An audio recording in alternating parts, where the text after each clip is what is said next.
Bonjour.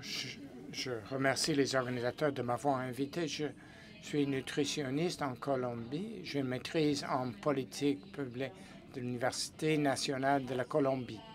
Je dois dire que j'ai pu étudier grâce à l'enseignement public dans mon pays.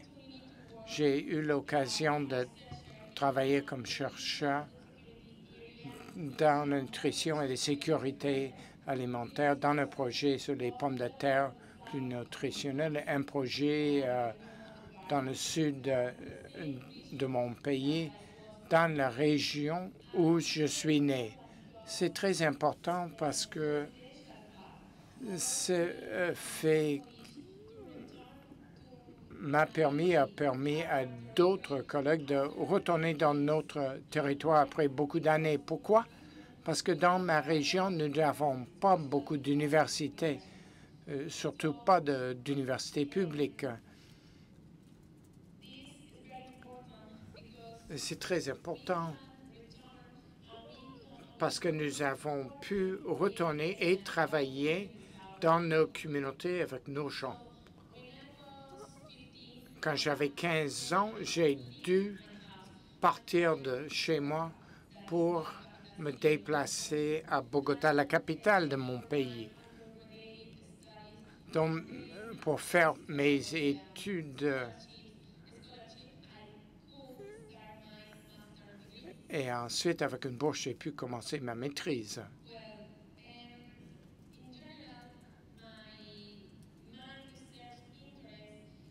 Mon intérêt principal dans la recherche a été la sécurité alimentaire, ce qui m'a permis d'améliorer mes capacités de recherche et de connaître et appliquer de nouveaux outils, de nouvelles méthodologies sur l'évaluation de la sécurité alimentaire, la diversité des régimes alimentaires, les micronutriments, les organisations sociales et l'incidence sur les politiques publiques. Ces apprentissages sont le résultat de la possibilité d'échanger avec des chercheurs chevronnés du Canada et de la Colombie. En plus, je pense que dans notre équipe de recherche, nous avons pu apprendre de nouvelles façons de concevoir le monde.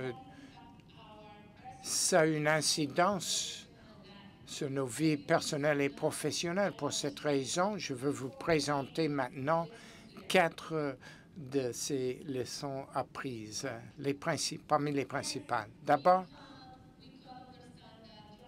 on peut comprendre que les jeunes jouent un rôle important dans le développement de leur communauté parce que nous avons des esprits plus ouverts pour la création de nouveaux projets, mais aussi pour écouter et apprendre avec les connaissances ancestrales.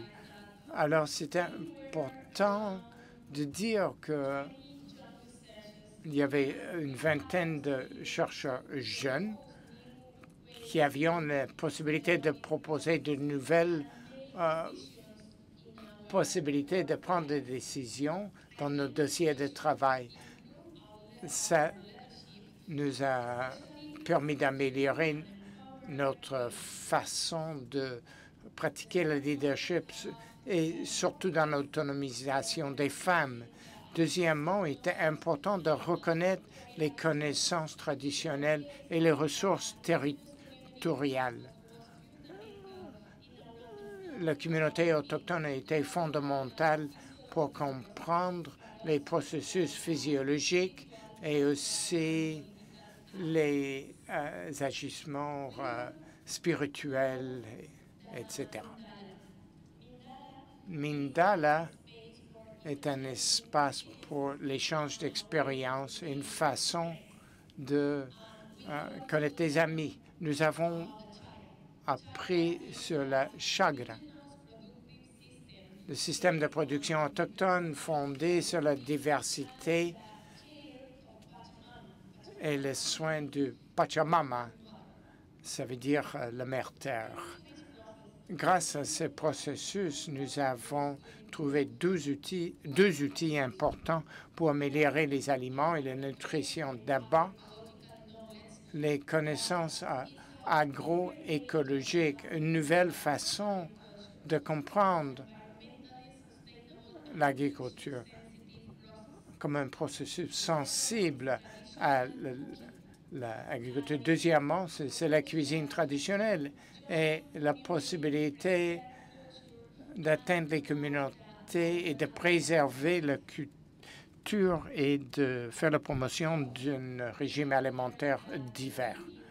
Nous avons appris que la création de la souveraineté alimentaire est un processus à long terme et à temps plein afin de renforcer le tissu social. Et pour que on doit mettre ce sujet à l'ordre du jour du grand public et pour la participation de la population. Et on doit créer des synergies et une articulation institutionnelle pour améliorer nos actions et unifier nos critères. En concluant, je pense nous avons commencé par être des chercheurs. Maintenant, nous sommes des chercheurs sensibles au contexte social. Et je dois dire que nous vivons un moment historique très important après la signature de l'accord de paix avec la guérilla du FARC. Nous devons travailler pour avoir une paix intégrale et compréhensive. On doit travailler avec l'éducation publique, le développement rural durable et l'égalité sociale.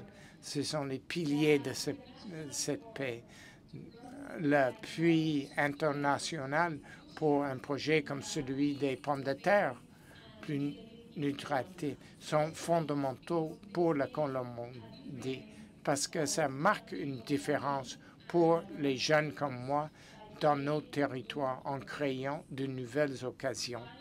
Et je veux dire bye-bye en quechua, ça veut dire merci.